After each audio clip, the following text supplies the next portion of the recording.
할렐루야. 오늘도 수요예배 나오신 여러분 주님 이름으로 축복하고 환영합니다. 오늘 특별히 수요예배 나오신 여러분들께 우리 예수 그리스도의 은혜로 말미암아 예수님께서 주님께서 공생의 사역을 하셨을 때에 예수님의 옷자락을 만졌던 혈루병 여인이 12해 동안 앓았던 그 모든 혈루의 근원이 완전히 말라버리고 그 몸에 나음을 입었다라, 나았던 것을 깨달았다라는 말씀이 있습니다. 여러분 그 말씀 정말 혈루병 걸린 여인이 예수 그리스도의 옷자락에 손을 댔을 때만 해도 치료를 받았는데, 여러분 교회는 주님의 몸입니다. 그러므로 여러분 우리가 주님의 몸된 교회 안으로 들어올 때는 어떤 프로미스가 있냐면, 주님의 몸된 교회 안으로 들어오기 때문에 이곳은 주님의 몸이므로 주님의 몸 안에 들어온 저와 여러분은 마치 혈루병 걸린 여인이 옷자락에 손을 댔을 때 치료함을 받았던 것처럼 주님의 몸 안에 들어온 저와 여러분에게는 하나님의 치유의 약속이 있는 것을 믿으시기 바랍니다. 오늘 어떤 질병이 있든지, 우리의 마음의 질병, 육신의 질병, 우리의 모든 환경의 질병까지 예수 그리스도의 능력으로 치료함을 받는 복된 수요예배 시간이 되시기를 주님 이름으로 축원합니다. 오늘 특별히 이제 명절을 앞둔 주일인데 두 군데 말씀을 먼저 보고 말씀을 시작하겠습니다. 우리 고린도전서 10장 20절 말씀 같이 읽겠습니다. 시작. 무릇 이방인이 제사하는 것은 귀신에게 하는 것이요 하나님께 제사하는 것이 아니니 나는 너희가 귀신과 교제하는 자가 되기를 원하지 아니하노라. 아멘. 여러분 제사를 기독교인이 제사를 드려도 될까요? 라는 질문이 유튜브에 굉장히 많이 나와 있습니다. 저는 고린도전서 10장 20절의 말씀으로 답을 드리려고 합니다. 고민하지 마십시오. 성경의 해답입니다. 무릇 이방인이 제사하는 것은, 모든 이방인이 제사하는 것은 조상님들에게 하는 것이 아니고 분명히 뭐라고 말합니까? 귀신에게 하는 것이고 하나님께 제사하는 것이 아니니, 바울은 말합니다. 나는 너희가 귀신과 코이노니아, 귀신과 커뮤니케이션 하는 자가 되기를 원하지 않는다라고 말합니다. 즉 말하자면 이런 명절 때에 조상 제사에게 참여하게 되면 그 말은 뭐냐면 귀신과 교제하는 자가 된다라는 그 말씀을 하고 있는 것입니다. 그래서 결론은 하면 안 됩니다. 특히 여러분, 그러면 제사상에 차려지는 음식들 먹어도 되느냐 질문이 있죠? 여기에 대해서는 시편 106편 28절의 말씀으로 답을 드리겠습니다. 28절 읽겠습니다. 시작. 그들이 또 부월에 바알과 연합하여 죽은 자에게 제사한 음식을 먹어서 29절 그 행위로 주를 경노하게 함으로써 재앙이 그들 중에 크게 유행하였도다. 아멘. 여러분 분명히 하여튼 성경은 말씀합니다. 죽은 사람에게 제사한 음식을 먹음으로 말미암아 그들 가운데 그 일로 하나님께서 크게 분노하심으로 그 이스라엘 백성들이 엄청난 재앙, 구체적으로 말하면 역병입니다. 24,000명이 죽었는데 그 24,000명이 죽었던 역병의 도화선이 됐던 사건이 바로 바알보올 사건이고, 그 바알보올 사건 때 이스라엘 백성들이 뭐하냐면 죽은 자에게 제사한 음식을 먹음으로 그 음식을 먹었을 때에 그 이스라엘 백성들이 24,000명이 죽어나갔던 일들이 민수기에 기록이 되어 있습니다. 그래서 여러분 고민할 것 없이 이런 명절을 앞두고 이제 이것은 우리가 해결해야 될, 청산해야 될 과제다라는 것입니다. 물론 시댁이나 또는 친정이 아직도 예수님을 믿지 않는 가정이 있기 때문에 어려움이 있는 분들이 있을 수 있지만 적어도 그 음식을 먹는 일은 해서는 안 되는 것이 신앙의 입장에서 바른 것이다라는 것을 여러분께 말씀을 드리면서 이번 설 명절 하나님 안에서 주님의 뜻을 이루는 복된 절기, 복된 밝은 어떤 민족 고유의 명절이 되시기를 주님 이름으로 축복합니다.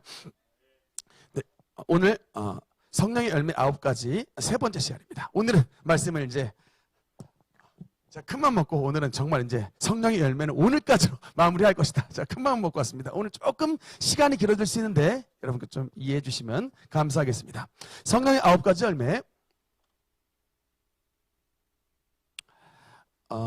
지난 시간에 세 가지 했습니다. 첫 번째 뭐였죠? 성령의 9가지 열매. 첫 번째 사랑과, 두 번째는 뭡니까? 희락과, 세 번째 화평과. 이 세 가지는 했고요. 오늘은 이제 네 번째서부터 말씀을 나누겠습니다. 네 번째는 뭡니까? 오래 참음이죠. 우리 갈라디아서 5장 22절 23절 한번 같이 읽겠습니다. 시작. 오직 성령의 열매는 사랑과 희락과 화평과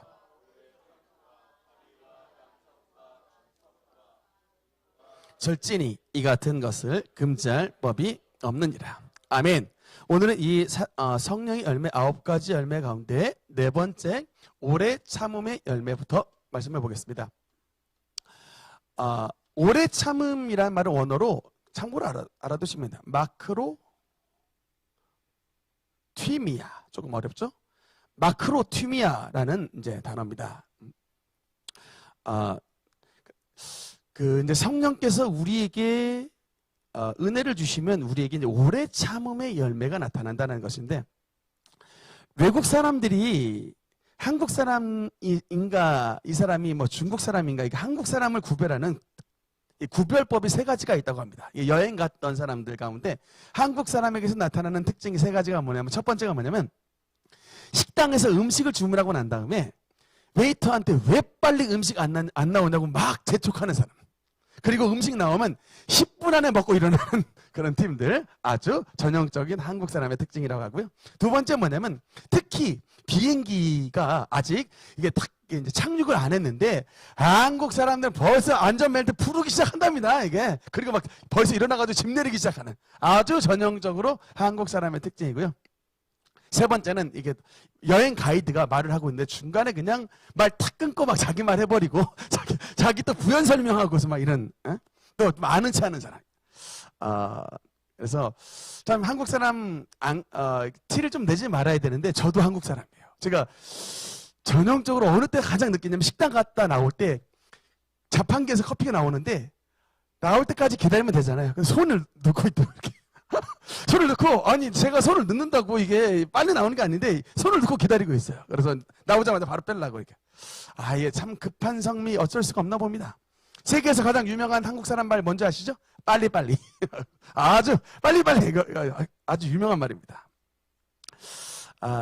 참 저도 이게 그래서 식당에 막 줄 서 있으면요, 일단 속에 화가 나. 음식 먹으러 갔는데 줄 서 있으면 화가 나. 아니 외국인들은 근데 보니까 요새 뭐 우리 그 백종원 이제 연구가 사장이 이렇게 외국 나가서 이렇게 음식 파는 것도 이렇게 좀 텔레비에 나오는 거 보는데 외국 사람들은 줄을 잘 서요. 그리고 줄 서도 여유롭게 이야기도 하고 아주 재밌게 보내는데, 우리 한국 사람 줄 서면 아주 일단 얼굴부터 굳어지고요.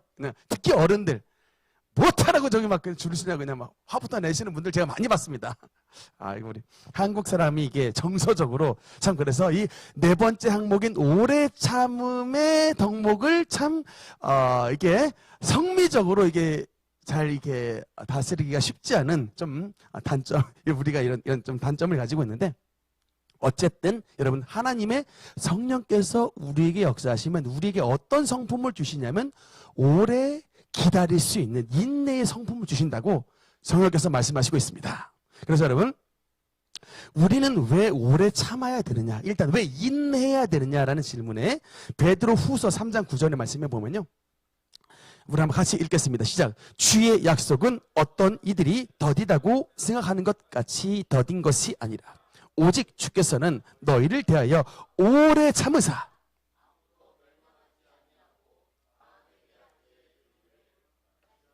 아멘. 여러분, 우리가 왜 인내하고 오래 참아야 되느냐라고 질문하면 오래 참음의 성품이 우리 하나님 아버지의 성품이기 때문입니다.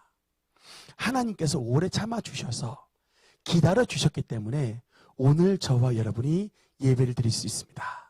만약에 하나님이 조금 성미가 급하셔가지고 분노를 잘 하시는 분이었다면 제가 20년 전 대순진리에 가서 거기서 태울주 주문을 외우면서 기도할 때 저는 벼락 맞아 죽어야 됐습니다. 그러면 이제 서목사는 없는 거예요.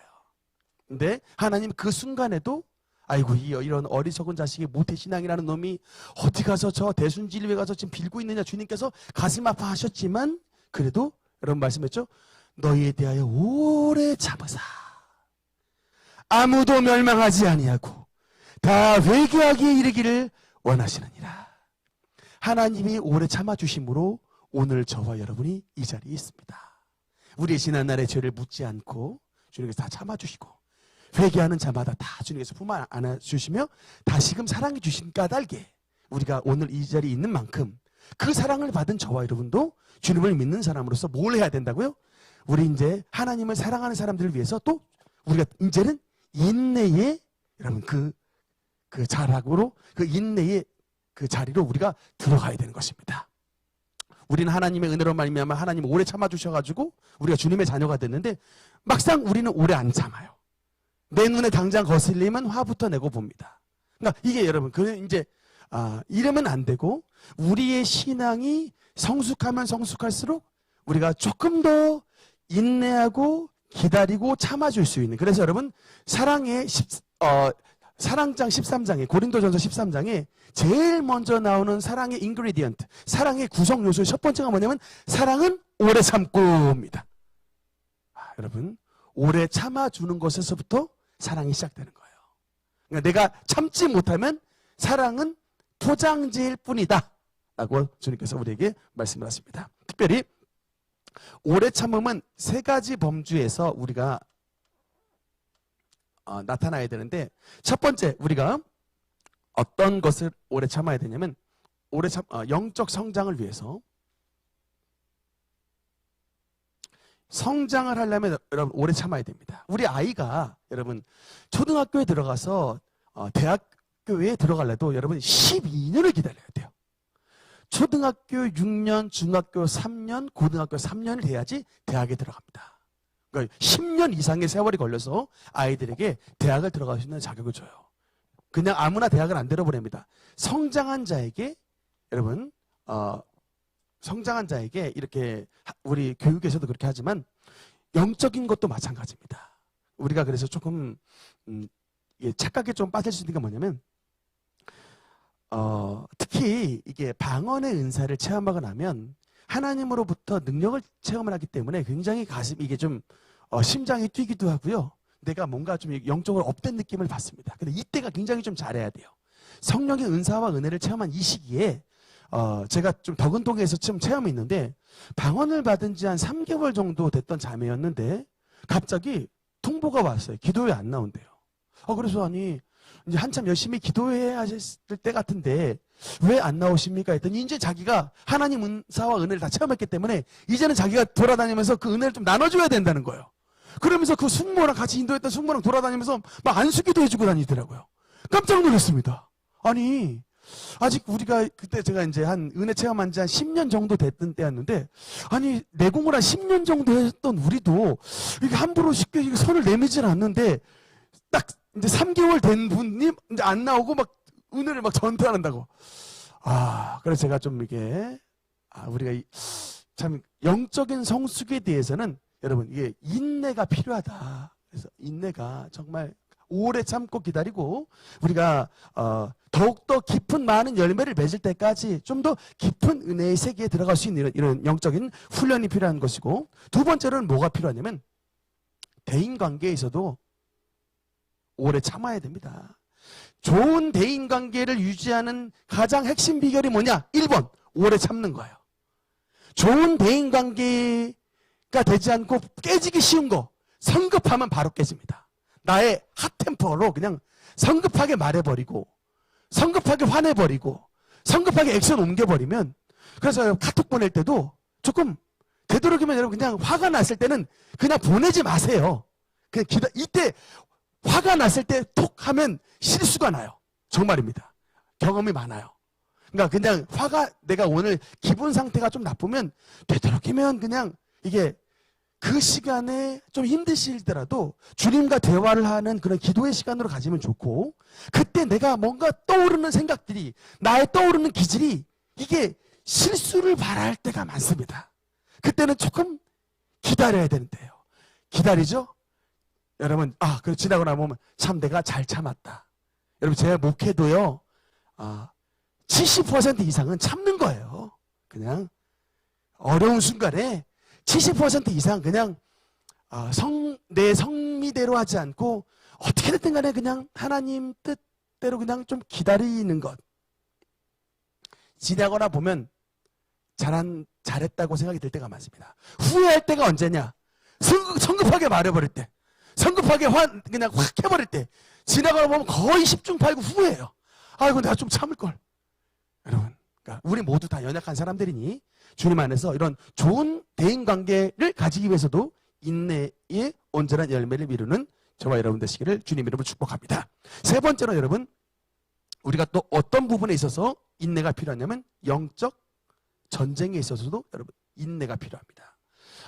영적인 전쟁이란 것은 여러분 쉽게 말하면 그냥 내 안에 있는 어떤 나쁜 성향들을 없애고 또는 우리 이제 어떤 교회 주변의 지역에 있는 영적인 나쁜 영적인 영향력을 뽑아내려고 하는 이런 눈에 보이지 않는 세력과 싸우는 것이 바로 영적 전쟁이에요. 다시 한번 말합니다. 영적인 전쟁이 뭐냐? 눈에 보이지 않는 악한 것과 싸우는 것이 바로 영적 전쟁입니다. 여러분 이게 왜 어려운 줄 아십니까? 눈에 보이면 성과가 나타나면 좋은데 이 눈에 보이지 않는 놈하고 맨날 예수님 이름으로 물러가라고 싸우려 그러니 이게 도대체 얼마나 물러갔는지 얼마나 좀 좋아졌는지 이게 보이지가 않으니까 너무나도 답답합니다. 그래서 사실은 그래서 이 세 번째 영적인 전쟁 항목은 굉장히 성공하기가 어렵고 정말로 여기에 성공하려면 인내를 이루어야 되는데 그래서 특히 어떤 뭐 금식 기도, 작정 기도 이런 것들이 다 우리에게 인내를 요구하는 것입니다. 그러나 이제 이 부분에 여러분 이제 어떤 훈련 기간을 통과하시면 이것만큼 확실하게 보장되는 이런 방법이 없어요. 정말입니다. 그러나 절대로 쉽게 오지 않는다. 여러분 아브라함은 몇 년 걸려서 아들 독자 이삭을 응답받았을까요? 25년입니다. 75세 때 시작했는데 100살에 응답받았어요. 25년 걸렸습니다. 모세는 몇 년의 기간을 연단받았을까요? 무려 40년입니다. 40살에 애굽 왕자에서 도망갔다가 40에서 80살 호호 할아버지가 될 때까지 40년을 하나님이 깎으셨어요. 다윗은 여러분 몇 년의 연단기가 거쳤을까요? 대략 10년입니다. 여러분 요셉은 몇 년의 연단기가 거쳤을까요? 13년입니다. 여러분 이게 이 모든 위대한 믿음의 선진들이 전부 어떤 과정을 통과했더라? 10년 이상의 긴하게 인내 연단 코스를 통과하고서 하나님의 아름다운 사람으로 빚어주셨다. 결론입니다. 여러분 뭐냐면 하나님은 인내하지 않는 사람을 쓰시지 않습니다. 여러분 이거 진짜 결론이에요. 하나님은 반드시 인내의 터널을 통과하여 합격증 받는 사람을 반드시 사용하십니다. 여러분 지금 인내의 터널을 통과하고 계십니까? 조금만 기다리십시오. 빛이 보이는 날이 옵니다. 이 통과하는 날이 되면 하나님께서 저와 여러분을 반드시 쓰시고 하나님의 위대한 성령님의 역사의 도구로 우리를 사용해 주시는 것을 믿으시기 바라는 것입니다. 다섯 번째 성령의 열매는 뭐죠? 자비 열매입니다. 자비는 이제 원어로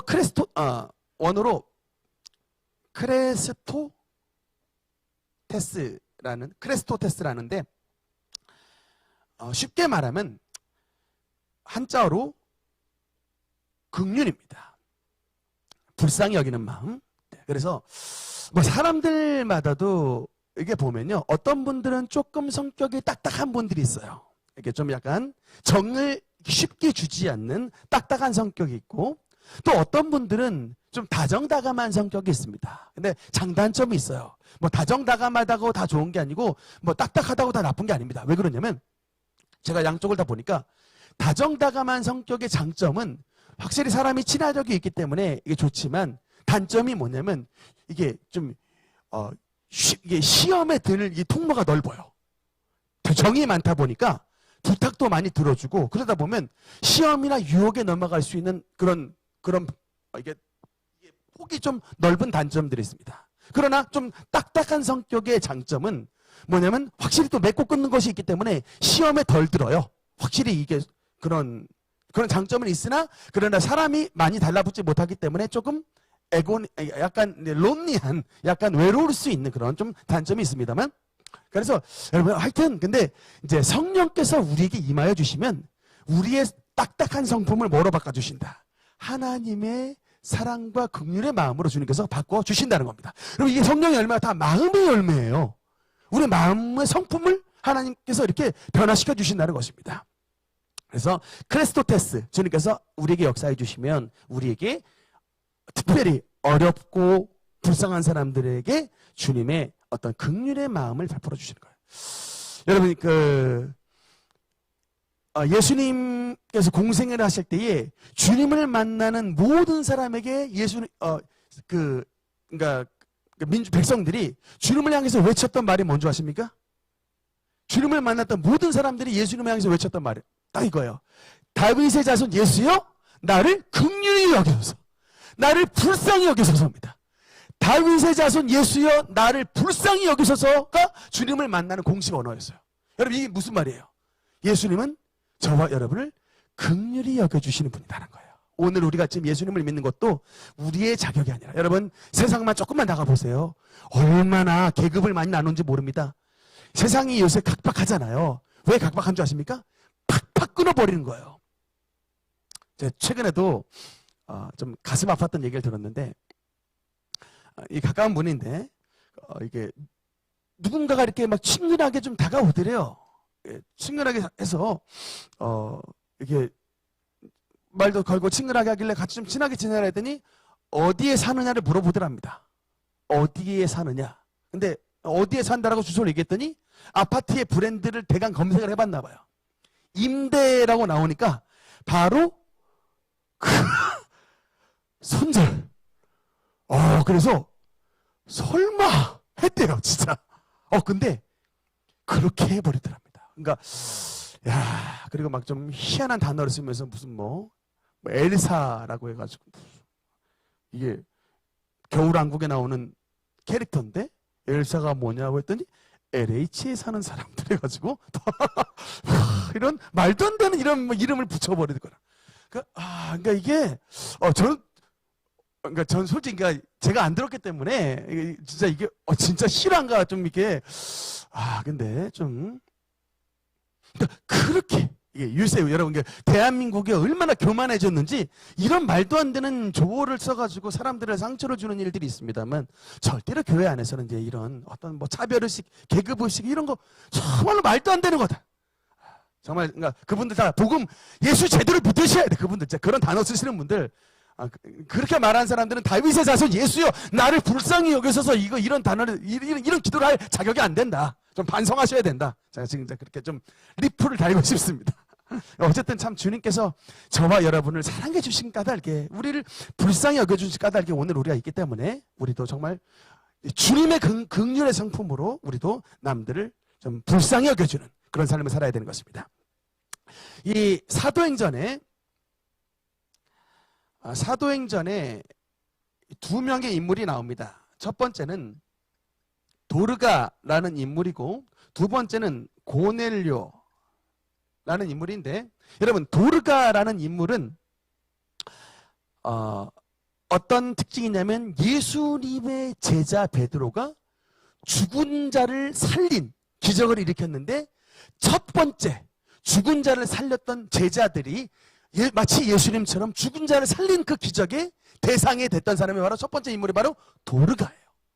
근데 여러분, 그 도르가를 성경에서 뭐라고 말하고 있느냐? 사도행전 9장 36절 읽겠습니다. 시작. 요바에 다비다라 하는 여제자가 있으니 그 이름을 번역하면 도르가라.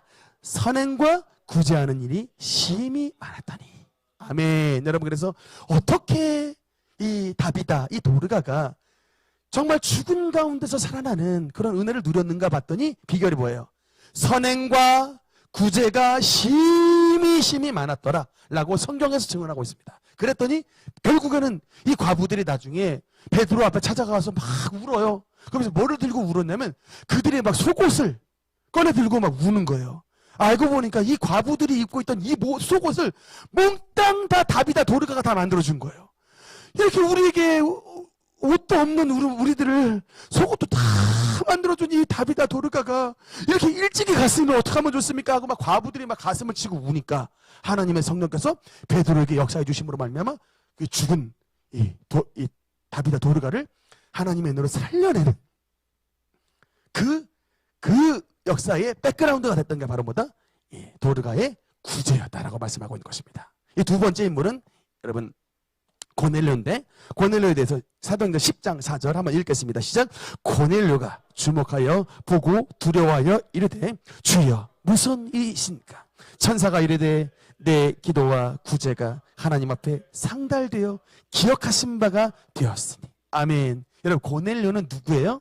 로마의 100명의 군인들을 이끌 자격이 있는 그런 사람인데 마치 말하자면 한국으로 말하면 일본군 장교예요. 그런데 여러분 한국으로 말하자면 일본군 장교는 그냥 의도 맞아야 될 그냥 무조건 안티인데 놀랍게도 하나님의 천사가 고넬료에게 찾아가서 하는 말이 뭐냐면 고넬료야 너의 구제와 너의 기도가 얼마나 많은지 그 구제가 하나님 앞에 상달이 돼서 그 하나님께서 지금 너의 구제를 기억하신 바 된다.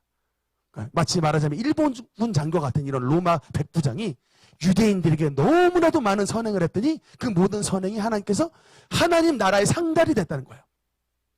여러분 성경에서 상달되었다라는 표현이 뭐냐면 가득 찼다는 뜻이에요. 하나님 나라의 마일리지가 풀 됐다는 얘기입니다. 마일리지가 풀 됐다는 얘기예요. 그랬더니 천사가 와가지고 결국에는 여러분 고넬료에게 어떤 은혜를 베풀으시느냐?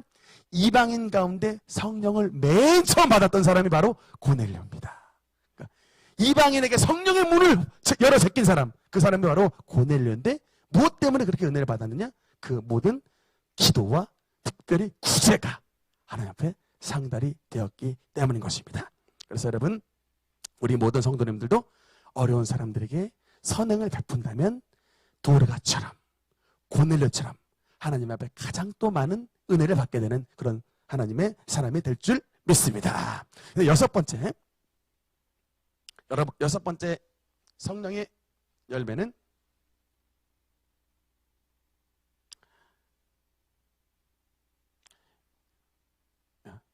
양선. 아가도 쉰의 따라합시다. 양선. 그래서 여섯 번째의 성령의 열매는 양선인데 한자어입니다만 우리로 조금 쉬운 말로 하면 선한 이런 뜻이에요. 그래서 영어 성경에 보면 이거를 굿의 명사형 NESS 쓴 goodness가 바로 양선입니다.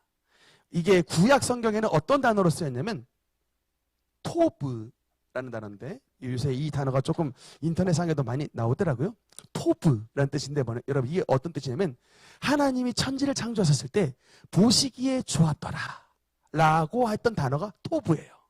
그 토브와 양선, 굿이 다 같은 뜻입니다. 좋게 만드는. 그러니까 하나님의 성령이 우리에게 임하시면 우리의 삶을 굿으로 만들어 주신 겁니다. 그러니까 여러분 마귀는 배드하게 만들어요. 릴레이션십도 관계들도 배드하게 만들고 배드가이로 나쁜 사람이 되게 하십니다. 나쁜 사람이 되게 해요. 그러나 하나님의 성령이 역사하시면 사람으로 좋은 사람, 착한 사람, 선한 사람이 되게 해주시는 겁니다.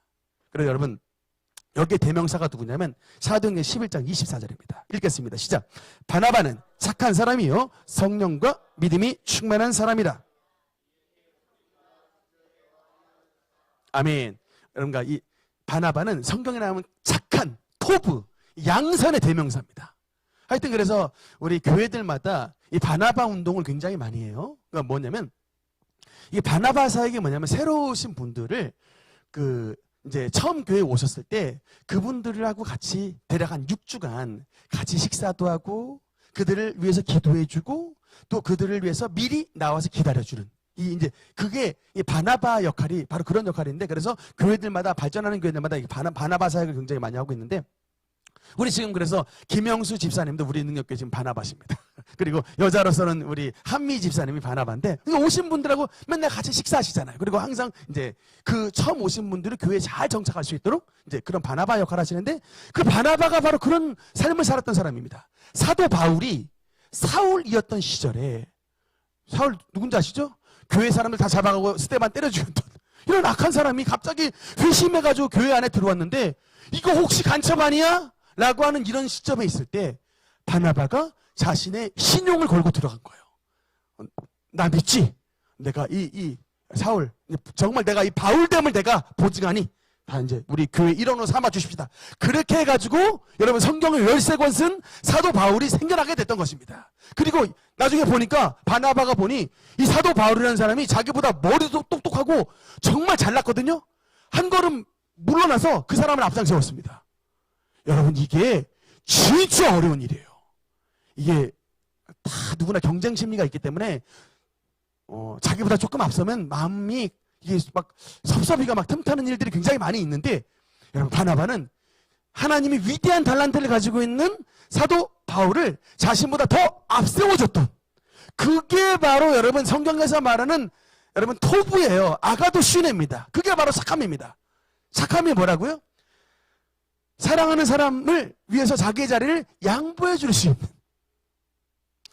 오늘날 우리 교회 안에서도 특히 다른 게 되게 부모님 성품도 다 좋은데 자식 문제에 있어서는 굉장히 민감한 일들 많습니다. 내 자식 자리 조금 빼앗기잖아요. 바로 뭐야? 이런 일들이 굉장히 많이 발생합니다. 근데 누가 진짜 바나바가 될 수 있느냐? 우리 교회의 새로운 아이들을 위해서 우리 자식의 자리를 양보해 줄 수 있는, 이거 진짜 어렵다니까요. 바나바가 그런 입장에 있었는데 그렇게 했다니까요. 그러니까 초대교회는 부흥했습니다. 오늘날 교회가 왜 어렵냐? 자기의 자리는 양보 안 하고 남보로 자꾸 시키니까. 자꾸 교회에 막 문제 있다고 하는 사람들 가만히 보면요, 자기는 안 비켜요. 근데 남보로 자꾸 비키라고 말해요. 그러지 말고 그냥 그 말하기 전에 그냥 자기가 자기 자리 비켜주면 이게 바로 바나바들이 모인 공동체가 되게 되는 것입니다. 아멘입니까? 정말 그렇게 해야지 정말 우리 대한민국 교회와 또 우리 능력교회 가운데에 하나님의 아름다운 부흥의 역사가 나타나게 된다는 것을 믿으시기 바랍니다. 특히 여러분 마태복음 5장에서 보면 16절 같이 읽겠습니다. 시작. 이같이 너희 빛이 사람 앞에 비치게 하여 영광을 돌리게 하라. 아멘. 여러분, 예수님이 빛과 소금이 되라고 하셨죠. 뭐가 빛과 소금입니까? 한 단어로 말하면 이게 바로 이거예요. 빛과 소금에 대한 이야기 한 다음에 예수님의 결론. 뭐가 빛이고 뭐가 소금이냐? 바로 착한 행실입니다. 그들로 너희의 착한 행실을 보고 하늘에 계신 너희 아버지께 영광을 돌리게 하라. 그러니까 여러분, 우리가 빛과 소금된 삶을 살겠다고 하는 것은 우리의 가정에서, 우리의 직장에서, 우리 교회에서 지금 내가 얼마나 착하게 사느냐가 여러분 바로 빛과 소금의 사명을 얼마나 감당하고 있느냐에 대한 지표가 되는 것입니다. 착하게 사는 건 어렵습니다. 나쁘게 사는 건 쉬워요. 그냥 딱 욕심 차려버리면 됩니다. 그럼 그러면 쉬운데, 근데 그렇게 해서는 복음의 능력이 전해지지가 않는다. 그래서 여러분 직장 생활 가운데 참 크리스천으로서의 아이덴티티를 드러내는 것이 얼마나 어려운 일인가. 어렵지만 그 사명 감당하라고 우리에게 이 은혜를 베풀어 주셨으니 그 일을 잘 감당하여서 하나님 아버지께 영광을 돌리는 우리 모든 성도가 되시기를 주님 이름으로 축복합니다. 7번째, 양선과 그 다음에 뭡니까? 7번째는 충성의 열매입니다. 이것은 원어로 뭐냐면 피스티스라고 하는데 7번째 열매 따라서 충성. 여러분, 근데 이 충성이 성경에서 두 가지 용례로 쓰입니다. 그러니까 이게 피스티스라는 단어인데 첫 번째는 어떤 용례로 쓰이냐면 하나님께로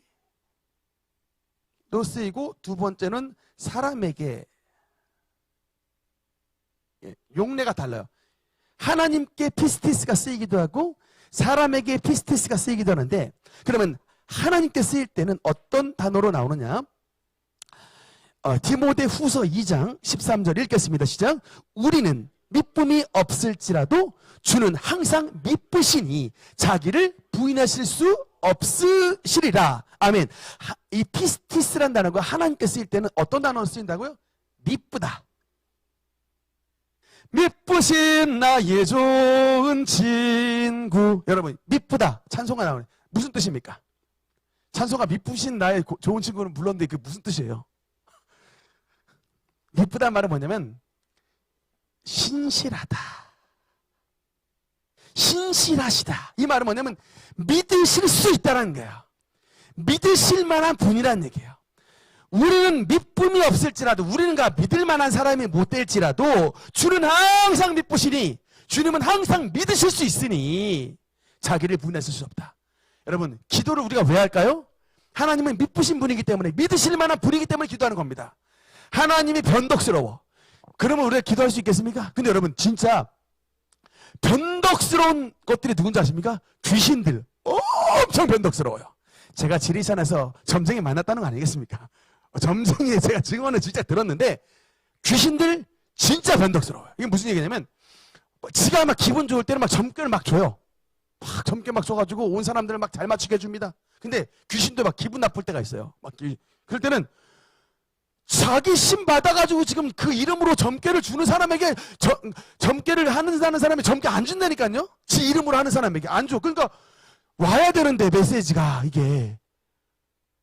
안 오는 거예요. 그러니까 엉뚱하게 말해버려. 그러니까 이제 이 용하다는 게 안 되니까 사람이 떠나가는 일이.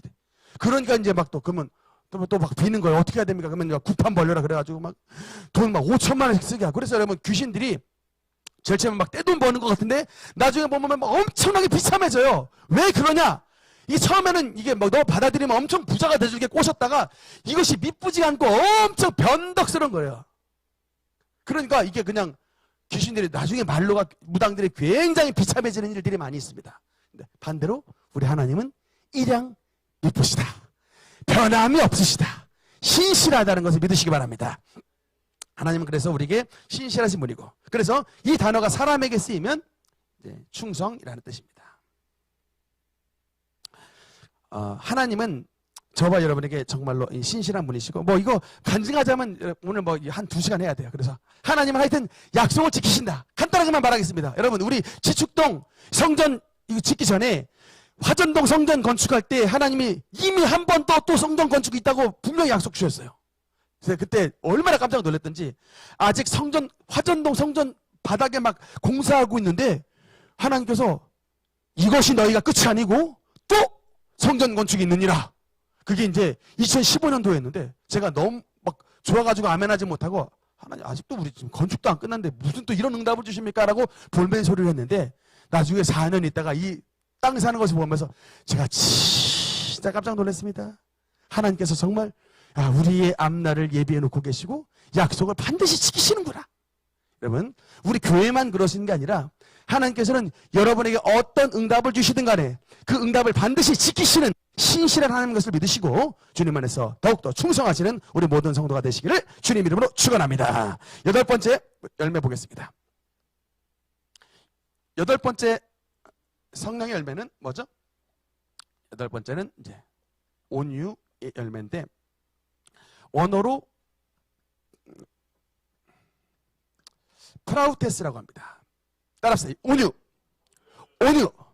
이제 이게 프라우스라고 하기도 하고 프라우테스라고 하기도 하는데, 이 온유의 의미가 기본적으로 어떤 의미냐면, 제가 예전에도 우리 특세 때 잠깐 말씀을 좀 드린 적이 있는데, 이 프라우스라는 말이 그 그리스어로 3가지 용례로 쓰인답니다. 첫 번째는 뭐냐면 질병에 쓰이는 단어고, 두 번째는 날씨에 쓰이는 단어고, 세 번째는 목축에 쓰이는 단어랍니다.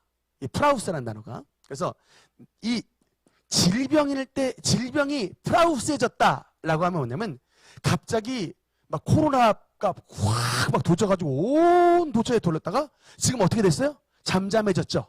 지금 좀 돌기는 있지만 조금 있긴 하지만 굉장히 좀 이게 많이 번지지 않고 잠잠해졌죠. 그때 바로 질병이 코로나가 프라우스해졌다라고 말을 한답니다. 지금같이 이렇게 확 도졌다가 지금 이제 좀 잠잠해졌다 할 때 이렇게 쓰기도 하고, 날씨가 프라우스해졌다는 건 뭐냐면 폭우가 확 막 내렸다가 갑자기 이제 날씨가 좀 개이고 잠잠해졌을 때, 이때도 날씨가 프라우스해졌다라고 쓰고, 목축일 때는 어느 때 쓰냐면 야생마가 막 이리저리 막 달려가는 이런 야생마인데 어떤 사람에게 조련이 돼가지고 이제는 잘 길들여졌을 때, 이때 길들여졌을 때, 이렇게 됐을 때에 프라우테스 이렇게 됐다는 의미입니다. 이게 온유라는 말인데, 온유라는 의미는 뭐냐면, 그래서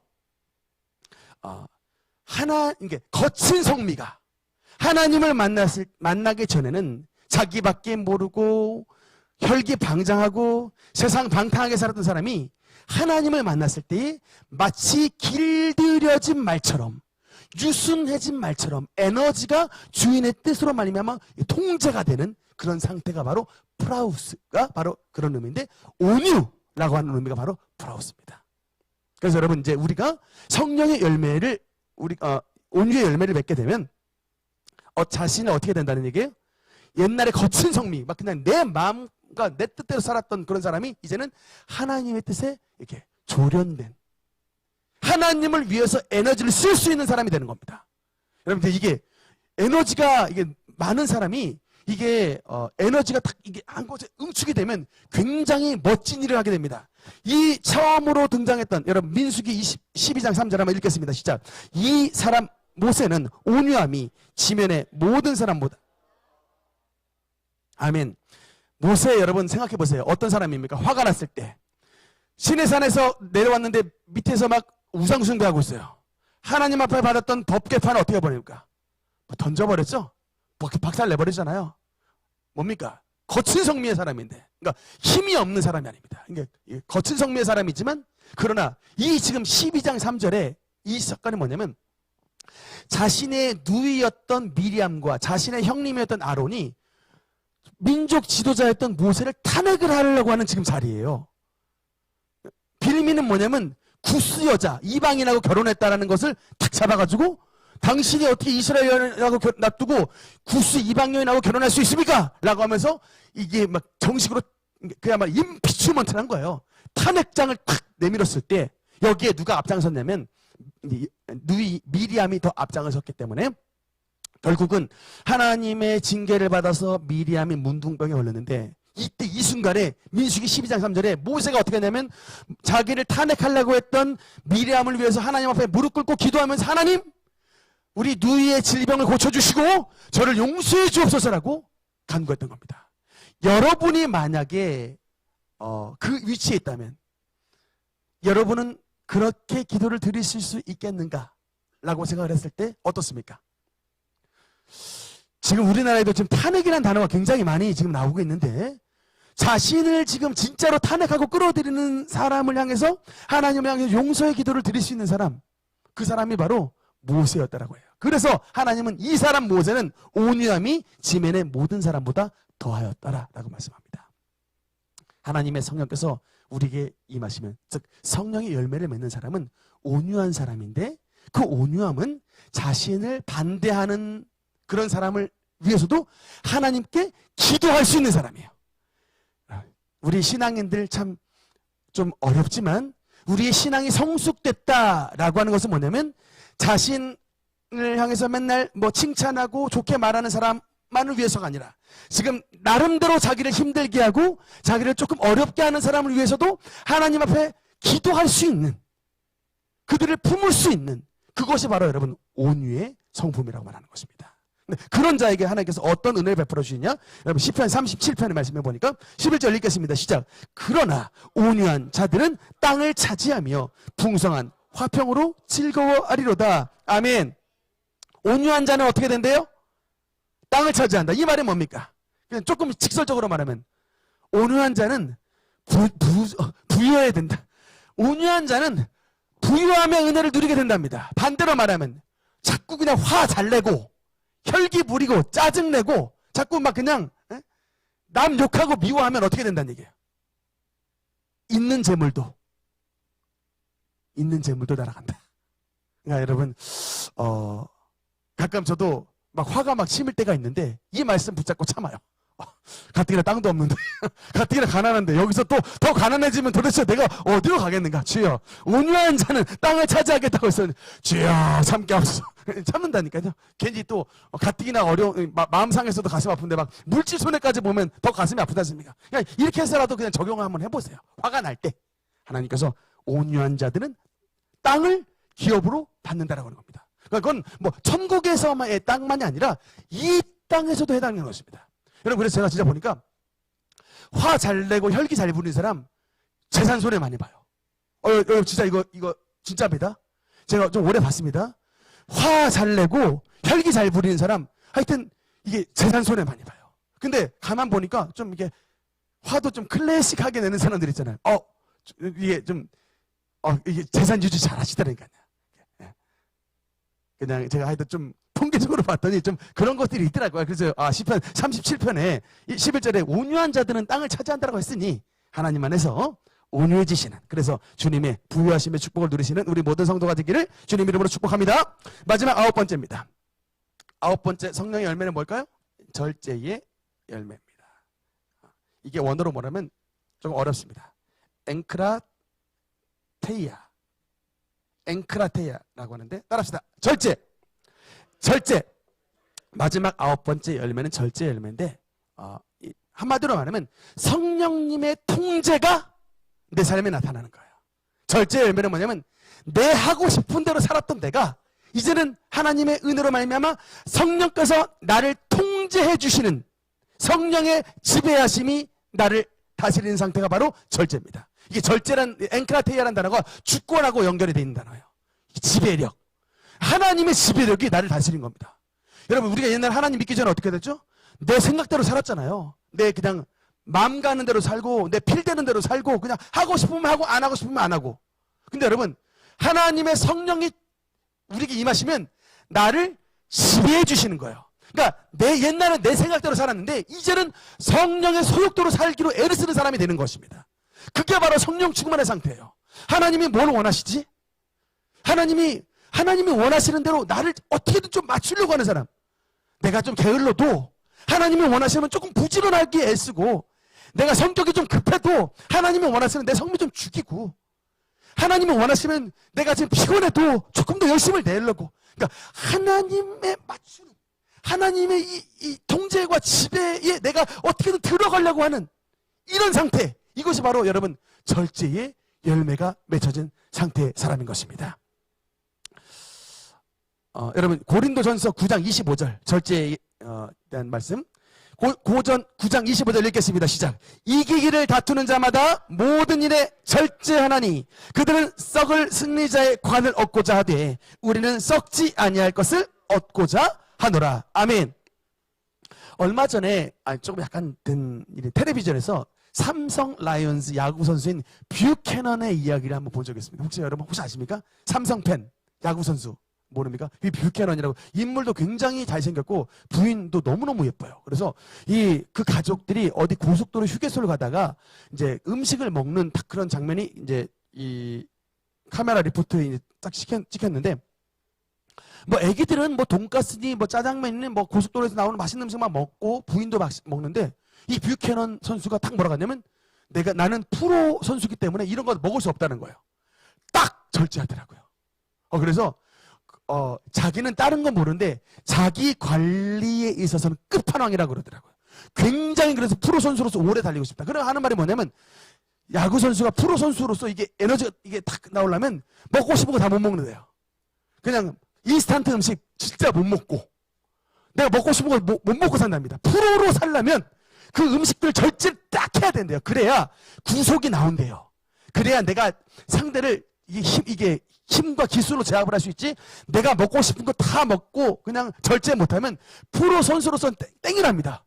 제가 그것을 보면서 야, 그래, 삼성 라이온즈의 프로 선수로도 저렇게 이게 이기기를 다투는 자마다 모든 일에 절제하나니 그들은 썩을 승리자의 관을 얻고자 하는, 세상 사람들도 그렇게 절제하는데 우리 하늘에 썩지 아니하는 멸관을 얻으려고 하는 사람이 범사 이렇게 절제도 안 해서 되겠는가? 제가 다시 한번 그 뷰캐넌 선수를 통해서 다시 한번 반성을 하게 됐습니다. 여러분도 마찬가지예요. 우리가 하나님의 면류관을 얻으려면요, 세상에 하고 싶은 걸 어떻게 다 하고 삽니까? 어떻게 세상에 다 하고 싶은 거 사냐고요. 다 하고 싶은 거 살아가면서 우리가 어떻게 기도 훈련하고 말씀 훈련 어떻게 하겠습니까? 여러분, 그래서 우리가 진짜 하나님의 이런 프로 선수가 되려면요, 모든 매사에 훈련하고 여러분 절제하고 또 주님 앞에서 말씀과 기도로서 충만케 되는 그런 삶을 살아가야 하나님의 성령에 충만한 삶을 살아갈 수가 있게 되는 것입니다. 마지막 결론의 말씀입니다. 그래서 이제 성령의 열매를 맺는 삶, 성령이 우리 9가지 열매인데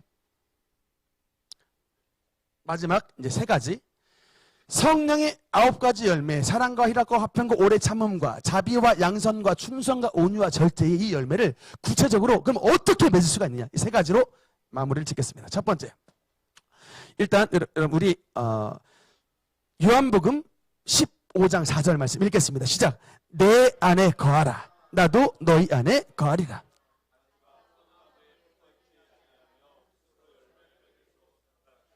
너희도 내 안에 있지 아니하면 그러하리라. 아멘. 여러분, 이 열매라는 단어는 나무를 배경으로 한 말씀입니다. 여러분, 그래서 우리가 정말 어떻게 성령의 9가지의 열매를 맺는 삶을 살아갈 수가 있느냐. 그래서 그 중에 첫 번째가 뭐냐? 포도나무, 나무이신 예수님께 뭐하라?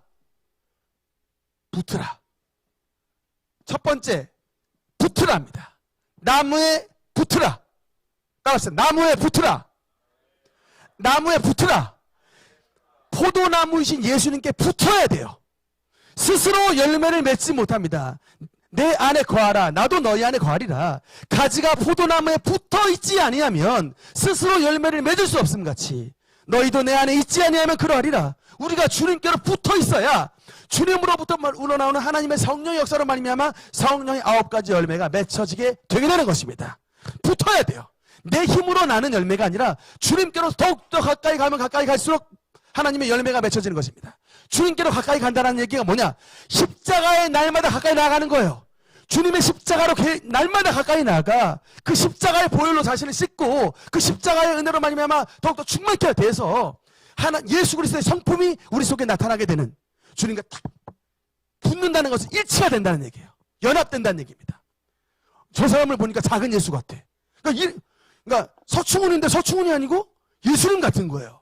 작은 예수님 같은 성품들이 나타나는, 그것이 바로 붙다의 의미입니다. 예수님의 성품이 나에게 나타나는 것, 그게 바로 붙어있는 상태예요. 두 번째 성령의 열매를 맺으려면 바로 가지치기를 잘해야 돼요. 가지치기에 대한 말씀입니다. 잠언 13장 24절 읽겠습니다. 시작. 매를 아끼는 자는 그의 자식을 미워함이라. 자식을 사랑하는 자는 근실이 징계하느니라. 아멘. 여러분, 이게 바로 두 번째, 그러니까 이건 자녀 교육도 마찬가지지만 우리의 범사에 하나님의 아름다운 열매를 맺으려면 첫 번째로는 주님의 포도나무에 붙어 있어야 되지만 두 번째로는 우리의 삶의 곁가지들을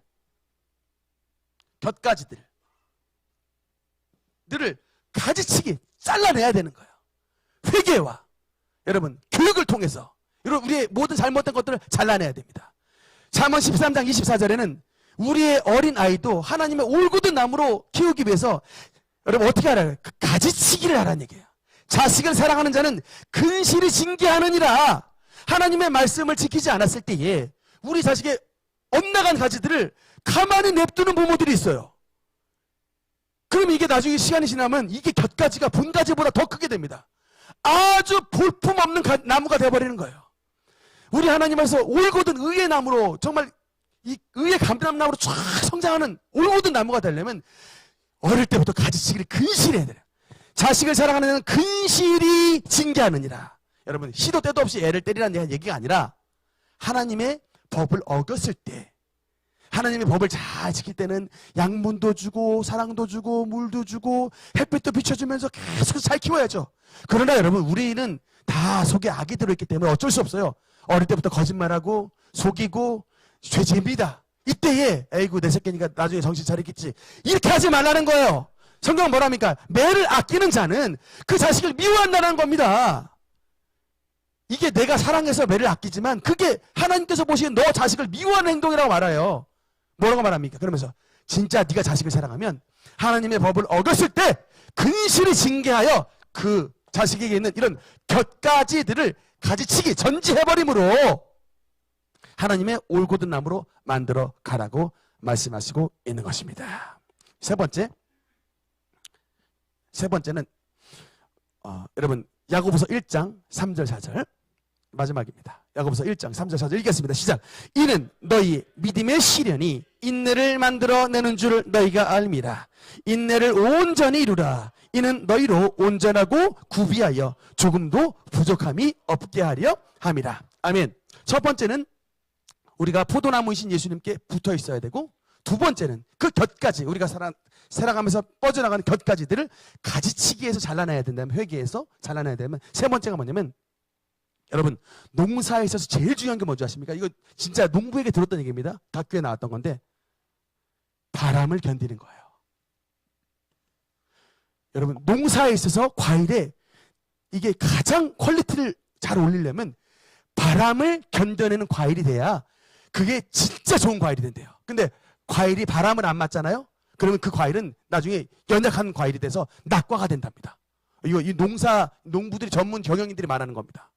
그래서 야고보서 1장 3절 4절에 뭐라고 말하냐? 이 바람에 대한 얘기잖아요. 이는 너희의 믿음의 시련이 인내를 만들어내는 줄 알미라. 인내를 온전히 이루라. 이는 너희를 온전하고 구비하여 조금도 부족함이 없게 하랍니다. 하나님의 아름다운 열매를 맺게 하는 그런 사람으로 만들기 위해서 하나님께서 때로는 우리에게 삶의 고난의 바람을 불어주신다는 거예요. 그런 고난의 바람을 통과해서 우리로 하여금 이제는 그런 바람을 통과할 때에 하나님의 더욱더 튼튼하고 달콤하고 향기 나는 그런 과일로 만들어 주신다는 겁니다. 여러분 삶에 여러 가지 고난과 어려움이 있죠? 그러면 그냥 하나님께서 우리를 미워해서가 아니라 우리를 하나님의 성령의 9가지 아름답고 향기나고 달콤한 그런 과일로 만들어 주시기 위해 여러분 여기서 시련이라는 단어가 뭐냐면 도키마조라는 단어인데 철을 재련하다예요. 똑같은 뜻입니다. 철은 여러분 제일 처음에 딱 됐을 때 재련의 과정을 거치지 않으면 그 속에 불순물 때문에 이게 칼도 될 수도 없고 여러분 아무 쓸모가 없는 그냥 아주 애매한 철이 됩니다. 그래서 계속해서 불에 담궜다가 철로 치고 불에 담궜다가 물에 담궜다가 불에 그을렸다가 물에 담궜다가 또 치고 이게 무슨 과정이냐면 철 속에 있는 모든 불순물들을 빼내는 과정이에요. 마찬가지입니다. 우리 이 바람을 통해서 더욱더 단단한 과일로 만들어주시고 향기나는 과일로 만들어주시고 그래서 풍성한 과일로 만들어주심으로 하나님 앞에 가장 쓰임을 받는 극상품 열매로 만드시기 위해 하나님께서 우리에게 때로는 삶의 고난의 바람을 허락해 주신다.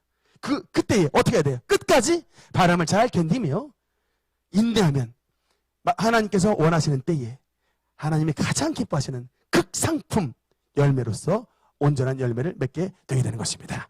그런 은혜를 우리 모든 성도님들 누리게 되시기를 주님 이름으로 축원합니다. 기도하시겠습니다.